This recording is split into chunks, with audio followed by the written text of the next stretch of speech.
আচ্ছা ভাইরা, তো খেয়াল করো, এটা হচ্ছে আমাদের তরঙ্গ ও শব্দের হচ্ছে তোমার পার্ট 2। আর এখানে হচ্ছে আমরা মূলত যেগুলো নিয়ে আলোচনা করব, তো এখান থেকে হচ্ছে তোমার আলোচনা করা শুরু করবো আমরা। আমরা ক্যামেরাটা আর একটু উপরে উঠাই, তাহলে ভালো দেখাবে। ওকে, আচ্ছা দেখো, এই যে জিনিসটা, এই চিত্রটা কি তোমরা বুঝতে পারছো? আচ্ছা, আমি তোমাদেরকে একটা কথা বলি, এই বইটা আছে মূলত আমার, ঠিক আছে? তো এই বইয়ের যেখানে যেখানে দাগানো আছে, এই দাগানো অংশগুলো তোমরা স্পেশালি নিজেরা বাড়িতে বসে পড়তে পারো। এগুলো হচ্ছে তোমার এমসিকিউর জন্য গুরুত্বপূর্ণ। বুঝতে কি পেরেছো? আচ্ছা দেখো, এখানে এই স্প্রিংটা তোমাদেরকে একটু বুঝিয়ে দেই। যে এখানে এই যে এ, ঠিক আছে, এ দ্বারা কি বুঝিয়েছে বলো তো? এ দ্বারা মূলত দূরত্ব বুঝাইছে। যে এই স্প্রিংটা এই যে অবস্থানটায় যে আছে না, এটা হচ্ছে মূলত একটা সাম্য অবস্থা। তো এই অবস্থায় যখন সে আসে, তখন তার হচ্ছে সাম্য অবস্থায় সে আসে, ঠিক আছে?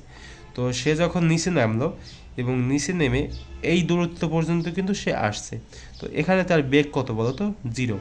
সেজন্য এখানে ভি সমান সমান 0 লেখা হয়েছে। কেন লেখা হয়েছে? এখানে তার বেগ 0, অর্থাৎ এর নিচে সে আর যেতে পারবে না। এখানে তার ভি সমান সমান যেহেতু 0, তাই সে আর নিচে যেতে পারবে না। আবার তো এই ভি বেগে সে আবার উপরের দিকে উঠতে শুরু করলো, ঠিক আছে? এই পর্যন্ত এসে কেন উপরের দিকে উঠতে শুরু করলো?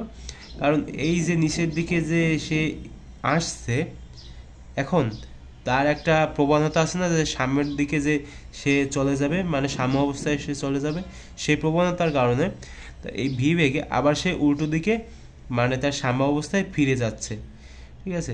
তো সাম্য অবস্থায় ফিরে গেল। তো ফিরে যাওয়ার পরে সে কিন্তু আরও উপরে উঠে যাবে। কেন উপরে উঠে যাবে? এই যে নিচে আসছে যে, সেজন্য একটা চাপ, মানে একটা চাপ কাজ করবে না, সেজন্য সে আবার উপরে উঠে যাবে। তো আবার উপরে উঠে যাবে, সে কিন্তু উপরে উঠে আবার নিচে নামবে, এরকম আর কি এই যে তোমার চিত্রটা।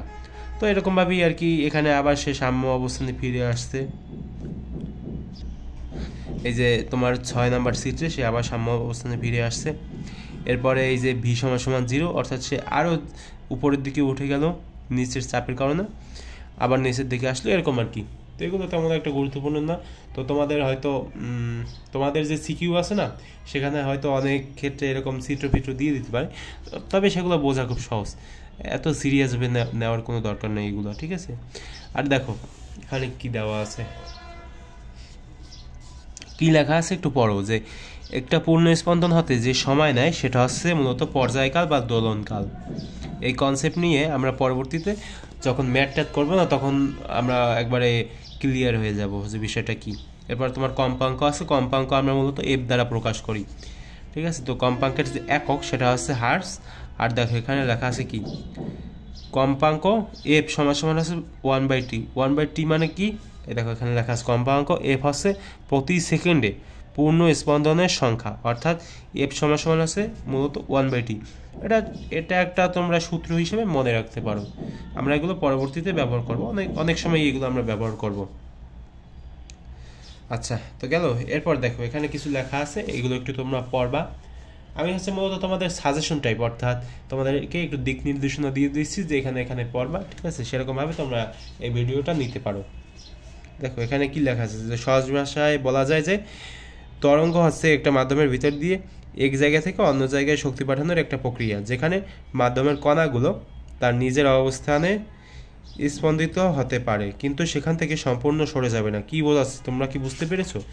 যে মনে করো এই যে এই চিত্রটার মাধ্যমে আমরা এই কথাটা একটু দেখিয়ে দিই, ঠিক আছে? মনে করো এই যে তরঙ্গ না, উপরে উঠছে নিচে নামছে, কিন্তু এটা যে একবারে এই যে তরঙ্গ, এইটার যে এখানে যে বস্তুকণাগুলো আছে, মনে করো এটা পানি না, তো এখানে যে পানিটা আছে না, সেটা যে একবার এই পাশে এসে যাবে, মানে ঢেউয়ের মাধ্যমে যে সরে যাবে, এরকম কিন্তু না, ঠিক আছে? ওই নিজস্ব জায়গায় সে উপরে উঠবে একবার, এবং এই যে দেখো এখানে আছে যে নিচে নামবে একবার, কিন্তু সে কিন্তু সরে যাবে না কখনোই, ঠিক আছে? যে এখান থেকে যে সে এখানে এদিকে চলে যাবে এরকম না, বা এখান থেকে যে সে এই পাশে চলে যাবে এরকম কিন্তু কখনোই হবে না। অর্থাৎ তোমরা কি ওই যে কচুরিপানা দেখেছো কখনো, যে পুকুরে, মানে তোমরা যখন কোনো একটা ঢিল ছুড়বা, তখন দেখবা যে সেগুলো উপরে নিচে করতেছে, কিন্তু সেগুলো কিন্তু এক জায়গা থেকে অন্য জায়গায় সরে যাবে না, ঠিক আছে? যদি অনেকগুলো এক জায়গায় থাকে, তো এখান থেকে আর কি তোমরা বুঝতে পারো, যদি তোমরা গ্রামে গঞ্জে যারা আর কি গ্রামে থাকো তারা তো দেখেছো সবসময়, আর যারা শহরে থাকো তারাও পরীক্ষা করে দেখতে পারো। তো দেখো এখানে একটা এমসিকিউর একটা কোশ্চেন আছে যে আলো হচ্ছে বিদ্যুৎ চৌম্বকীয় তরঙ্গ। এগুলো হচ্ছে তোমাদের এমসিকিউতে এসে পড়বে যে আলো কোন ধরনের তরঙ্গ, ঠিক আছে। আলো হচ্ছে বিদ্যুৎ চৌম্বকীয় তরঙ্গ। আর এখানে কি লেখা আছে দেখো, পদার্থবিজ্ঞানের চমকপ্রদ শাখা হচ্ছে তোমার কোয়ান্টাম মেকানিক্স, যেখানে হচ্ছে ওয়েভ ফাংশন বলে। অন্য এক ধরনের তরঙ্গের কথা বলা হয়েছে, সেটি আরও বিচিত্র। আচ্ছা, তো যেগুলো নিচে আন্ডারলাইন করা আছে সেগুলো একটু গুরুত্ব দিয়ে পড়বা তোমরা, কারণ এগুলো হচ্ছে আমি যখন স্কুলে পড়তাম তখন আর কি দাগিয়ে রেখেছিলাম। আচ্ছা দেখো,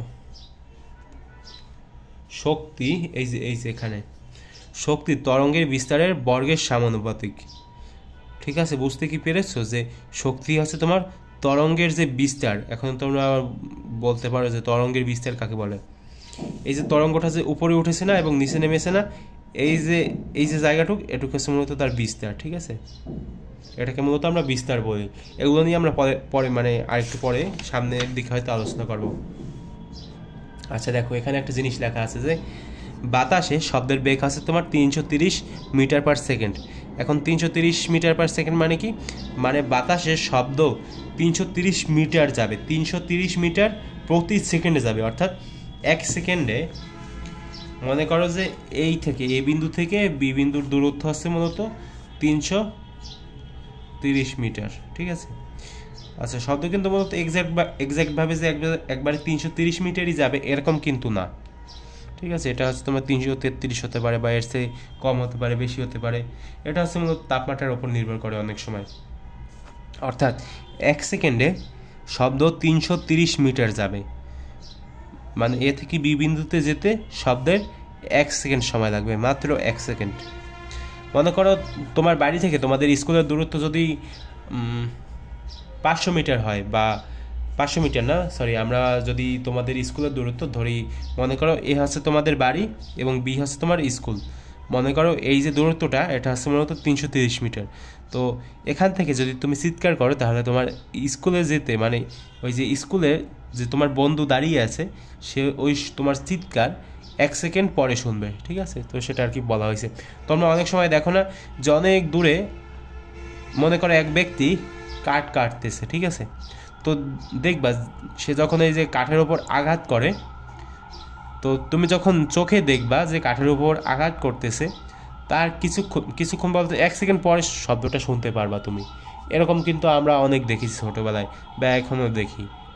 এগুলো আর কি ফিল করতে হয়, যারা গ্রামে আছে তারা তো এগুলো ফিল করছি। আচ্ছা দেখো পরবর্তীতে কি লেখা আছে। আচ্ছা, এগুলো তোমরা যে আন্ডারলাইন করা আছে এগুলো একটু তোমরা পড়ার চেষ্টা করবা, পড়লে এগুলো একলা একলাই বোঝা যাবে, এগুলো যে অনেক কঠিন এরকম কিছু না। আচ্ছা, আমরা একটু ম্যাথমেটিক্স নিয়ে একটু আলোচনা করব। এখানে একটু বুঝিয়ে দিই যে দেখো এখানে কি দেওয়া আছে। এই যে ল্যামডা না, এটা হচ্ছে মূলত তোমার ল্যামডা, ঠিক আছে। আর ল্যামডা দ্বারা কি বোঝায় বলো তো, তরঙ্গের যে দৈর্ঘ্য না, অর্থাৎ এই থেকে এই যে মানে দূরত্ব, এই যে দৈর্ঘ্যটা, এটা মূলত ল্যামডা দ্বারা প্রকাশ করা হয় তরঙ্গের বেলায়, ঠিক আছে, শুধু অনলি অন তরঙ্গের বেলায়।